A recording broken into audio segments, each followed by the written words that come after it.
बदर की जंग भी इसी माह मुक़द्दस में हुई है और फ़तह मक्का भी रमज़ान मुबारक में हुआ है। मैं दोनों पर गौर कर रहा था तो एक नया मज़मून मेरे जहन में आने लगा। बदर की जो जंग है उसमें भी एक अजीब इनकलाब आया है कि 313 ने 1000 से मुकाबला किया, और जिन 1000 से मुकाबला किया वो असलहे से लैस थे, और ये जो 313 हैं इनके पास 6 ज़िरहें, 8 तलवारें, चंद घोड़े। लेकिन अल्लाह ने कामयाबी दी तो खुद रब ने बयान किया किस तरह दी। फरमाया वलक़द नसरकुमुल्लाहु बिबदरिन व अंतुम अज़िल्ला। वो कामयाबी इस तरह मिली है कि रब ने तुम्हारी मदद की थी, तुम तो कमज़ोर थे। अल्लाह ने बदर में तुम्हारी मदद की, तुम जीत गए। वलक़द नसरकुमुल्लाहु बिबदरिन व अंतुम अज़िल्ला। अल्लाह ने बदर में तुम्हारी मदद की, तुम तो कमज़ोर थे।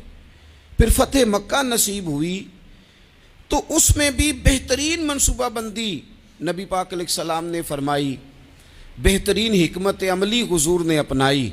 लेकिन हमें जो अल्लाह रसूल ने बात समझाई वो क्या है? इज़ा जा नस्रुल्लाह वल फतह। फरमाया जब अल्लाह की मदद आई और फतह नसीब हो गई। ये अल्लाह ने मदद फरमाई तुम्हारी, यहाँ भी फ़तह मक्का भी अल्लाह की मदद से, जंगे बदर भी अल्लाह की मदद से। वो जो मदद है अल्लाह ताला की, जब वो हम ये करते हैं कि हम अपनी सारी ज़िंदगी सियासत की नज़र कर दें। हमारी सियासत सिर्फ मुल्क में नहीं होती, हमारी सियासत ख़ानदान में भी होती है। हम घर के अंदर भी सियासत करते हैं।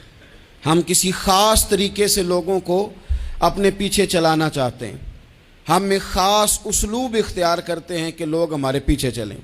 उसका नुकसान हमें ये होता है कि सियासत जो होती है ये शतरंज के हेर फेर की तरह होती है। तो इसके राज बड़ी जल्दी खुलने लग जाते हैं। पता चल जाता है कि बंदा मुखलिस नहीं था, सियासत कर रहा था, तरीके सलीके से इसने जोड़ के रखा हुआ था। हम हर जगह सियासत के बलबोते पर चीज़ों को लेकर चलना चाहते हैं, सियासतें नाकाम हो जाती हैं, सियाने सियाने लोग फेल हो जाते हैं। बचता सिर्फ वही है जिसके पीछे रब ताला की मदद शामिल हाल होती है। अपनी ज़िंदगी के अंदर हम जो कुछ भी कर रहे हैं, जिस शोबे से भी हमारा ताल्लुक़ है, आज हमने इस बात पे गौर करना है कि पहले तो ये गौर कर लें कि जो काम हम कर रहे हैं क्या वो काम ऐसा है कि उसमें अल्लाह की मदद हमें मिलेगी। अगर आप कोई माज़अल्लाह नाजायज़ काम कर रहे हैं, फेले हराम का इर्तिकाब कर रहे हैं, तो उसमें तो मदद इलाही आएगी नहीं। पहले तो ये देखें जो कर रहे हैं वो काम मदद इलाही वाला है, और अगर अल्लाह ताला की मदद वाला वो काम है फिर उस पर गौर करें कि क्या हमने मालिक से मदद का सवाल किया है, हमें मदद मुयस्सर आ रही है।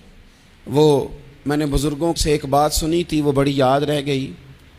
वो फरमाया करते थे काबिलियत भी बड़ी चीज़ है लेकिन कबूलियत सबसे बड़ी चीज़ है। काबिल होना भी बड़ी बात है लेकिन ज़्यादा बड़ी बात यह है कि उसकी बारगाह में कबूल भी है कि नहीं। अपनी ज़िंदगी में अल्लाह की मदद की तरफ बढ़ें, मालिक की मदद का हुसूल इख्तियार करने की कोशिश करें।